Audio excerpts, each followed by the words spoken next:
Want to live longer and feel incredible? Linus Pauling, a two-time Nobel Prize winner, believed that the key to vibrant health isn't found in expensive treatments or fad diets, but in optimal nutrition and high-dose vitamins. Let's break down his life-changing formula, the regimen. Pauling opens this section by asserting that a well-designed health regimen should be easy to follow and sustainable over a lifetime. He argues that an effective regimen should not be so restrictive or unpleasant that it diminishes one's quality of life. The proposed regimen is not all-encompassing. Instead, it provides a solid foundation for general health, while allowing for individual adaptations based on specific needs. Pauling acknowledges that some people, such as those prone to arthritis, may require additional adjustments, such as increased intake of vitamin C, niacinamide, and vitamin B6. However, the core of his regimen is meant to be universally beneficial. The primary component of Pauling's regimen is the daily intake of vitamins and minerals in quantities far exceeding conventional recommendations. He suggests consuming between 6 to 18 grams of vitamin C per day without skipping a single day. He also recommends taking vitamin E daily in doses ranging from 400 to 1600 IU, as well as 1 or 2 Super B complex tablets to ensure an adequate intake of B vitamins. Additionally, he advises taking a 25,000 IU vitamin A tablet daily and a comprehensive mineral supplement that includes calcium, iron, iodine, copper, magnesium, manganese, zinc, molybdenum, chromium, and selenium. Beyond supplementation, Pauling recommends significant dietary modifications. He urges people to cut their sugar intake in half from the national average of 100 pounds per year to 50 pounds. He advises against adding sugar to coffee or tea and discourages the consumption of sugary foods and soft drinks. However, outside of sugar restriction, he believes people should eat what they enjoy, ensuring a balanced diet that includes eggs, meat, vegetables, and fruits, while avoiding overeating that leads to obesity. Hydration and physical activity are also key elements of the regimen. Pauling encourages drinking plenty of water daily and maintaining an active lifestyle with regular exercise. However, he warns against overexertion beyond one's accustomed limits. When it comes to alcohol, he advises moderation but does not call for complete abstinence. He is unequivocal in his stance against smoking, urging people to completely avoid cigarettes due to their well-documented health risks. Pauling also emphasizes the importance of stress management and emotional well-being. He suggests working in a fulfilling job, maintaining happiness in family life, and cultivating positive relationships. According to him, mental health is as crucial as physical health in leading a long and satisfying life. He concludes by asserting that the strength of his regimen lies in its basis in modern nutritional science. Unlike outdated dietary guidelines that focus solely on minimal nutrient requirements, his approach prioritizes optimal nutrient intake for enhanced well-being. He claims that consuming vitamins in higher amounts than the traditionally recommended doses leads to superior health benefits, including greater protection against disease. He dismisses restrictive dietary trends, arguing that optimal vitamin supplementation makes excessive focus on dietary restrictions unnecessary. In his view, a sustainable and scientifically backed regimen enhances both longevity and quality of life without unnecessary hardships. The new nutrition. In this section, Pauling discusses the evolution of nutritional science and how modern advancements have reshaped our understanding of health.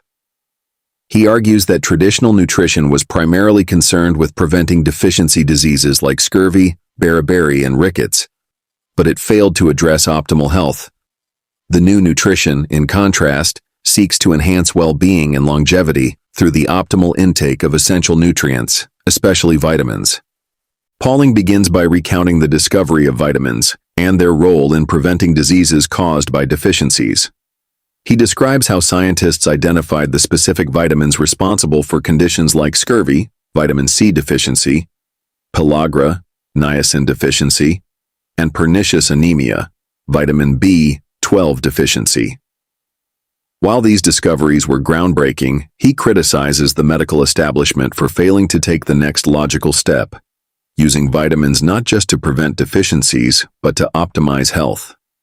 He argues that the recommended daily allowances, RDAs, set by nutritional authorities are outdated and insufficient for achieving peak health. The RDAs were established merely to prevent deficiency diseases, not to maximize well-being or longevity. Pauling asserts that most people need far more vitamins than these minimal recommendations suggest.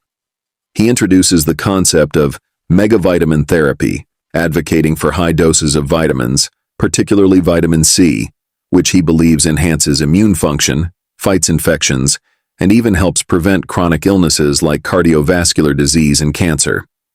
The discussion then shifts to the evolutionary perspective on nutrition. Pauling explains that early humans consumed diets rich in vitamins due to their reliance on fruits, vegetables, and unprocessed foods. However, modern diets are often deficient in essential nutrients due to food processing and depletion of soil minerals. He argues that our evolutionary history suggests that humans are adapted to high levels of certain vitamins, particularly vitamin C, which primates naturally consume in large amounts through their fruit-heavy diets. Since humans lost the ability to synthesize vitamin C internally, he believes we must compensate by consuming it in much higher quantities than conventional guidelines recommend. Another key concept in this section is biochemical individuality. Pauling explains that every person has unique nutritional needs based on their genetics, metabolism, and environmental factors. Some individuals require significantly higher doses of certain vitamins to maintain optimal health. He criticizes the one-size-fits-all approach to nutrition, arguing that personalized supplementation is necessary to address individual variations in nutrient metabolism. He supports this claim, with research showing that some people have a higher need for specific vitamins due to genetic differences in absorption and utilization.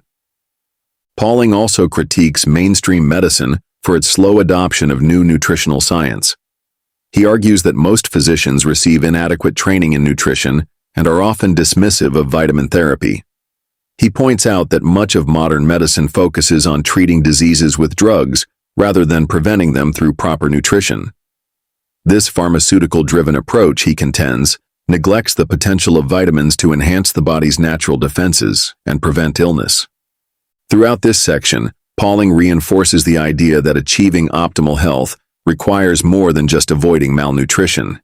He envisions a future where people take control of their health by incorporating high-dose vitamin supplementation into their daily routines. He expresses hope that as scientific understanding advances, more people will recognize the value of the new nutrition and embrace it as a fundamental part of a long and healthy life. Orthomolecular medicine. Linus Pauling begins this section by defining the concept of orthomolecular medicine, a term he coined to describe the practice of preserving health and treating disease by optimizing the concentrations of substances that are naturally present in the human body. He argues that the use of natural compounds, such as vitamins, amino acids, and minerals, should be prioritized over synthetic drugs, which often have harmful side effects. Pauling contrasts orthomolecular medicine with what he calls toximolecular medicine, the conventional practice of using pharmaceuticals to treat diseases. He believes that maintaining the right molecular balance in the body through nutrition and supplementation is the most effective way to prevent and treat illness. Pauling provides a historical perspective on nutritional deficiencies, emphasizing that diseases such as scurvy, beriberi, and pellagra were once widespread but were eventually controlled through the identification and supplementation of essential vitamins. He argues that while modern medicine has largely eliminated severe deficiency diseases, it has failed to recognize that suboptimal levels of vitamins and minerals still contribute to many chronic illnesses. He asserts that the optimal intake of these nutrients is far higher than the recommended daily allowance, RDA, set by nutritional authorities, which he considers to be outdated and insufficient for achieving peak health. One of the key examples Pauling presents to illustrate orthomolecular medicine is the treatment of diabetes with insulin.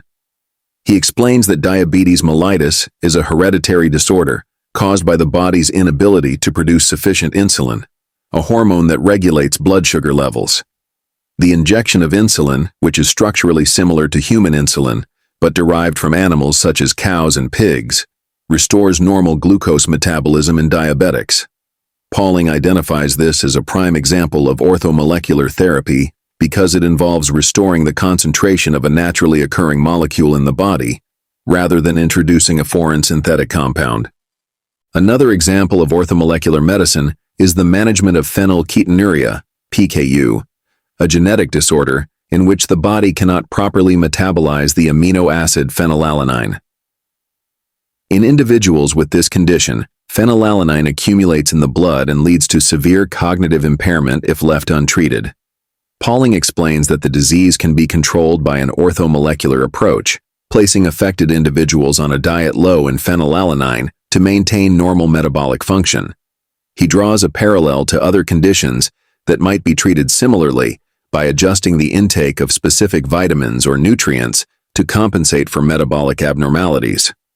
Pauling discusses biochemical individuality, a principle that acknowledges that every person has unique nutritional requirements based on genetic differences. He emphasizes that some individuals have higher than average needs for certain vitamins due to inherited metabolic inefficiencies. He presents research on vitamin C metabolism, noting that some people naturally excrete less vitamin C than others, indicating a greater physiological need for supplementation.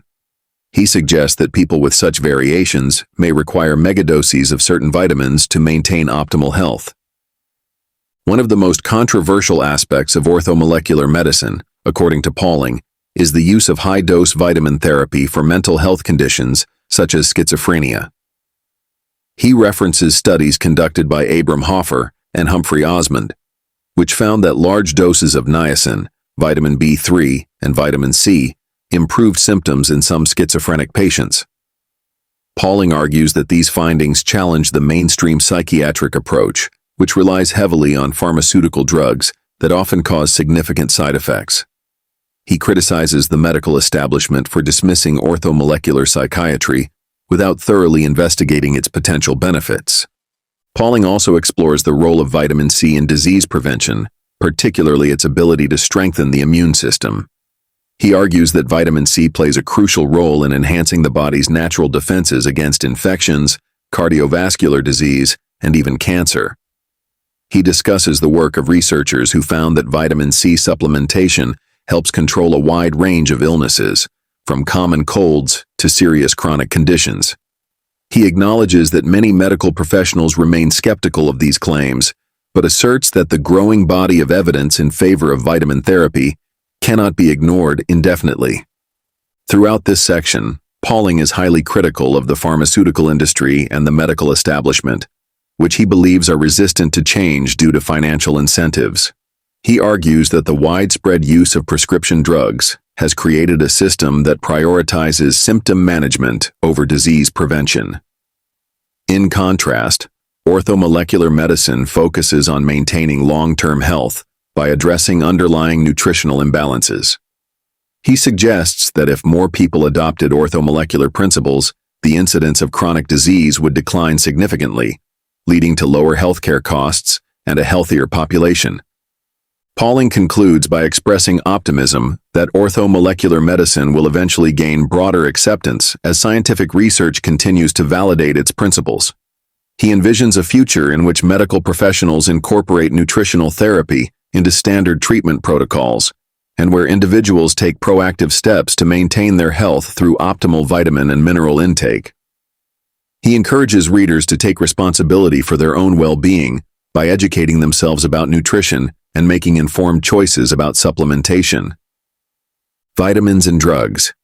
In this section, Linus Pauling explores the relationship between vitamins and pharmaceutical drugs, arguing that the medical establishment has historically undervalued the role of vitamins in disease prevention and treatment. He begins by discussing how organized medicine, particularly through institutions like the American Medical Association, has been slow to accept the therapeutic benefits of vitamins. Pauling reflects on his own experiences advocating for high-dose vitamin therapy and how his ideas were initially dismissed by mainstream medical professionals.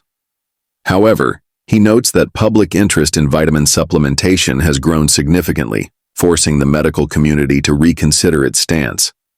Pauling critiques the over-reliance on pharmaceutical drugs, emphasizing that most medications merely control symptoms rather than addressing the root causes of illness. He warns that many prescription drugs come with significant risks and side effects, often necessitating additional medications to counteract their negative effects. In contrast, vitamins are natural substances that the body requires for optimal function, and they can be used to prevent and even treat diseases without the dangers associated with pharmaceuticals. He uses vitamin C as a primary example, arguing that its immune-boosting properties make it a powerful agent against infections, cardiovascular disease, and even cancer. He contrasts this with conventional drugs, which often fail to address the underlying nutritional deficiencies that contribute to illness. One of the central arguments in this section is the idea that vitamins, unlike drugs, are inherently safe, even at high doses. Pauling dismisses concerns about vitamin toxicity, pointing out that adverse effects from vitamins are rare and usually minor compared to the risks associated with pharmaceutical drugs. He provides an analysis of how mainstream medicine has exaggerated the dangers of vitamin overdoses while downplaying the well-documented hazards of commonly used medications. He also highlights how financial interest in the pharmaceutical industry influence medical research and public health policies, leading to an underappreciation of nutritional therapies. Pauling discusses specific cases where vitamins have been shown to be more effective than drugs. For example, he argues that vitamin C is superior to many cold and flu medications because it strengthens the immune system rather than simply masking symptoms. He also references studies suggesting that high doses of niacin, vitamin B3, can be beneficial for mental health conditions such as schizophrenia, an approach that has faced resistance from psychiatrists who prefer conventional drug treatments. He concludes the section by urging readers to be critical of the medical industry's reliance on pharmaceuticals and to take responsibility for their own health by incorporating high-dose vitamin supplementation into their daily routine. While he acknowledges that drugs are sometimes necessary for treating acute conditions, he believes that many chronic illnesses could be prevented or alleviated through better nutrition and vitamin intake. Pauling envisions a future where vitamins are recognized as essential tools for disease prevention, ultimately leading to a healthier and longer-lived population. How to live longer and feel better. In this final section, Linus Pauling synthesizes the core ideas presented throughout the book and provides a compelling argument for adopting his recommended health regimen. He emphasizes that living longer and feeling better does not require extreme or burdensome lifestyle changes. Instead, it involves simple, science-backed adjustments that anyone can incorporate into their daily routine. His primary recommendation is to take optimal doses of essential vitamins every day, particularly vitamin C, as part of a comprehensive approach to well-being. Pauling underscores that it is never too late to start improving one's health. Regardless of age, individuals can significantly enhance their quality of life by following his regimen. He particularly emphasizes the benefits for older adults, who often have greater nutritional needs and are more susceptible to age-related diseases. He reassures readers that his approach does not impose severe dietary restrictions, allowing for the enjoyment of a wide variety of foods.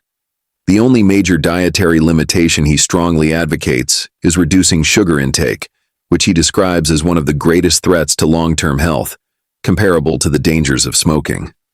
Pauling takes a broad perspective on the impact of nutrition, connecting it to evolutionary biology. He explains that human beings, like their primate ancestors, evolved to consume high levels of vitamin C through fruit-heavy diets. However, modern industrialized diets have led to widespread deficiencies, which contribute to various chronic diseases.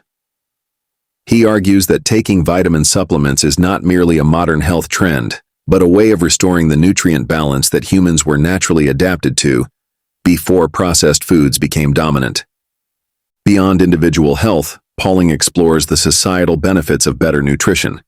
He envisions a world in which widespread vitamin supplementation leads to a decrease in chronic diseases, reducing the burden on healthcare systems and improving overall public health.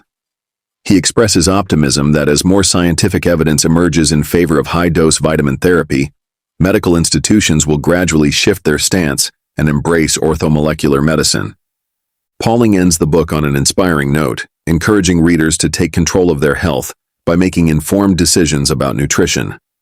He urges them not to rely solely on traditional medical advice, but to seek out scientific research that supports the benefits of vitamins. He presents his vision of a healthier, longer-lived society, where people feel empowered to make choices that lead to greater vitality and well-being.